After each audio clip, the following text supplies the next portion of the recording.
What are you seeing from your young linebackers here in these Thursday night footballs? Well, I think it's good that they get out here and get a play. You know, Jihad Woods was out here tonight. Nate DeRuyter got some reps. Chima was out here. They're really the two young guys, Dylan Sherman and Eric Glick, both played really well today. Aaron Porter gets reps in there. So, you know, there's no comparison getting out and getting to play football. And, you know, down scout team, they don't get to do that. And now they get to come out and really play. And we get to see them and evaluate them, you know, in our defense. So it's always good. And then, you know, we get a chance to see them play our plays, which is nice. Is Jihad in particular someone who you think could be a player for you down the road?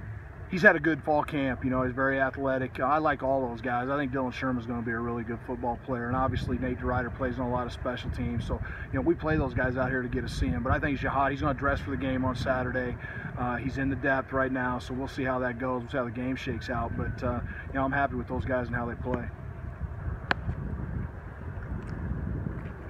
Coach Leach and Hal Mumme, went back when they were doing their thing in Valdosta and kind of developing in Iowa Wesleyan. You see guys like Bob Stitt at Montana right now. Right. With these FCS or lower division schools, is there a bit more experimentation that happens? Or are you gonna have to watch for some of that on offense? Well, you know, I think there's conferences in the country that a lot of that comes from. You know, I used to coach in the Big Sky a long time ago, and all the wide open throw the ball came from the Big Sky back in the day with Montana, even Nevada when I was there, Northern Arizona. Those guys were all wide open, and you know the Pac-12's got a little bit of that wide open. If you go to the East Coast, everybody thinks Pac-12's wide open. So I think it goes across, and I think there's just a lot of really good coaches and a lot of really good programs. And you know when they went from when they changed the scholarships down and they gave 85 to D1 and they got those other 20 guys, you know those FCS schools got a lot of good football players, and I mean there's good football players all over the country. So you gotta be ready to play every week. And there's we don't have an easy game. Every team that we play is good, and obviously Eastern Washington one of the best teams in their division, and they're a good football team.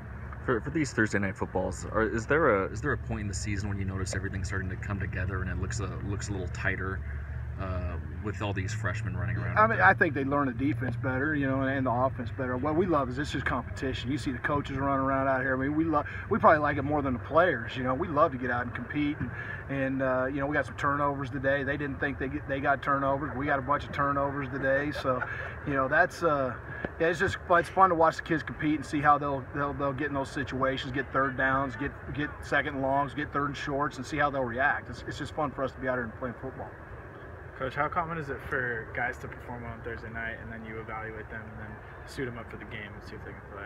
Well, there's a lot of guys that the guys come in. I mean, one of the first things we'll all do in the morning is come in and watch Thursday night football and watch the guys that we think that, you know, we're working with that can play. And then there's always that guy that catches your eye. Darius Lamore had a great day today, you know, and he's been doing some things last Thursday night. And consequently, he's dressing on Saturday and he's getting in the mix, and those are great things to see. And you know, Nick Begg made a couple plays out there tonight, so you never know who's going to rise and make plays. I mean, number 81 on offense today was he was amazing. You know, he's running all over the place. I mean, he's like having a little bug running around out there. We're trying to tackle him, and the guys are just missing. So you know, we always come in and go, wow, and then the coach will sit around and talk about it. And if we have a need somewhere, you know, those are the first guys that we talk about, getting on special teams and getting out there playing. So, you know, it's taken seriously around here. Thanks, Ken. All right, guys.